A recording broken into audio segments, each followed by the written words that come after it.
हम आपकी हाइट बढ़ा सकते हैं। फीमर की सर्जरी की जाए तो लगभग 3 इंच तक हाइट बढ़ सकती है। टीबिया की सर्जरी की जाए तो लगभग 2 इंच तक हाइट बढ़ सकती है। कैसे करते हैं लिम्ब लेंथनिंग सर्जरी? ये सर्जरीज दोस्तों आपकी हाइट बढ़ा सकती है। तो आखिर हम इसे कैसे करते हैं, कैसे हम आपकी हाइट बढ़ा सकते हैं? दोस्तों, दो तरह की सर्जरीज मेनली होती है लिम्ब लेंथनिंग के अंदर जिससे कि आपकी हाइट बढ़ सकती है। पहली है जिसके अंदर एक्सटर्नल फिक्सेटर्स यूज़ होते हैं, जिसके अंदर मोनोरेल यूज़ हो सकती है या फिर एलिजरो फ्रेम यूज़ होता है। दूसरी सर्जरीज के अंदर इंट्रामेड्युलरी मैग्नेटिक रॉड्स यूज़ होती है।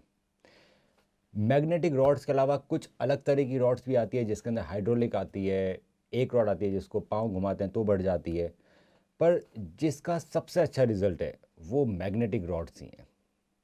हाइड्रोलिक के अंदर इन्फेक्शन के चांसेस बहुत ज़्यादा रहते हैं क्योंकि बाहर एक पंप लगा रहता है जिसको दबाने से सलाइन अंदर आता है और वो रॉड लंबी होती रहती है। तो दोस्तों, सबसे पहले हम बात करेंगे कि कौन सा इजी और आपके लिए कंफर्टेबल एक्सटर्नल फिक्सेटर रह सकता है और आखिर कैसे वो सर्जरी की जाती है और कितनी हाइट बढ़ सकती है।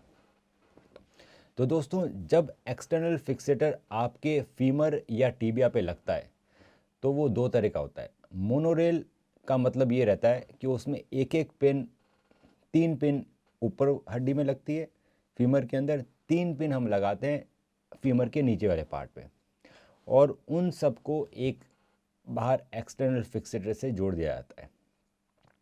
ये एक्सटर्नल फिक्सेटर बड़ा हो सकता है। इस सर्जरी फिक्सेटर लगाने के बाद आपके जो हड्डी होती है उसको थोड़ा सा काटा जाता है अंदर से, जिसमें डिस्ट्रैक्शन होता है। उसके बाद पेशेंट को कुछ दिनों के बाद रोज़ थोड़ा थोड़ा फिक्सेटर को लंबा करना है। थोड़ा थोड़ा लंबा कर करके हम आपकी हाइट बढ़ा सकते हैं।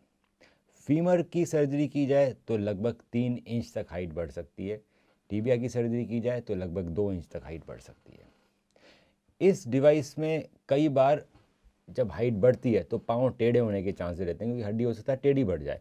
इसको रोकने के लिए हड्डी के अंदर इंट्रामेडुलरी रॉड डाली जाती है।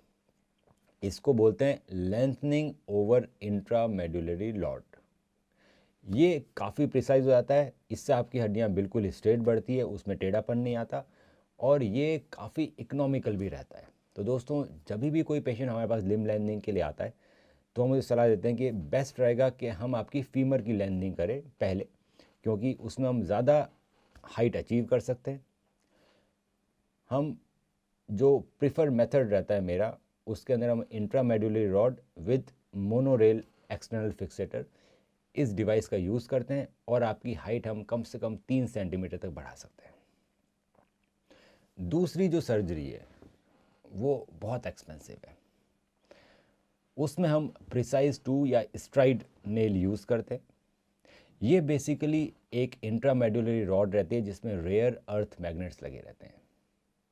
इस सर्जरी के अंदर अगर मैं फीमर की बात करूं तो बहुत ही छोटा सा इंसिजन हम लगाते हैं आपके ऊपर की थाई में लेटरल की तरफ। वहाँ से हमारे पास एक बड़ी मशीन रहती है जिसको बोलते हैं सीआम या एक्सरे मशीन, जो कि रियल टाइम एक्सरे दिखाती है हमें ऑपरेशन थिएटर के अंदर। उसकी मदद से वो रॉड आपके पैरों में डाल दी जाती है। साथ ही में छोटा सा छेद से हम आपकी हड्डी को बीच में से तोड़ देते हैं। ये फिक्सेशन हो जाता है, बाहर किसी भी तरह का एक्सटर्नल फिक्सेटर नहीं रहता है, किसी को मालूम नहीं पड़ता है कि आपकी सर्जरी होगी। ये बहुत ही छोटे छेद और बहुत ही कम स्टिचेज में ये सर्जरी हो जाती है।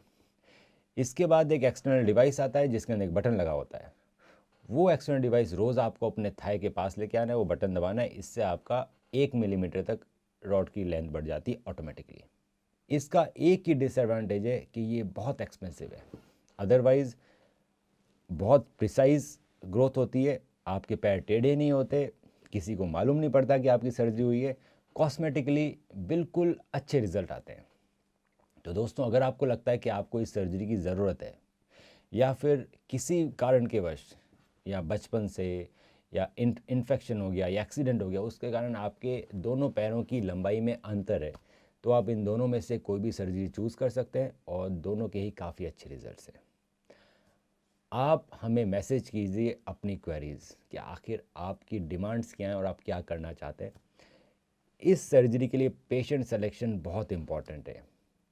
ये ज़रूरी नहीं है कि आप मेरे पास आएँ और बोलें डॉक्टर साहब कर दो तो हम कर देंगे, नहीं।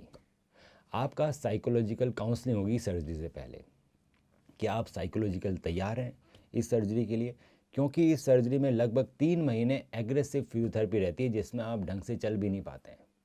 वॉकर की मदद से चलना पड़ता है, पेशेंट काम नहीं कर पाता क्योंकि हड्डी आपकी लंबी हो रही है, कमज़ोर है।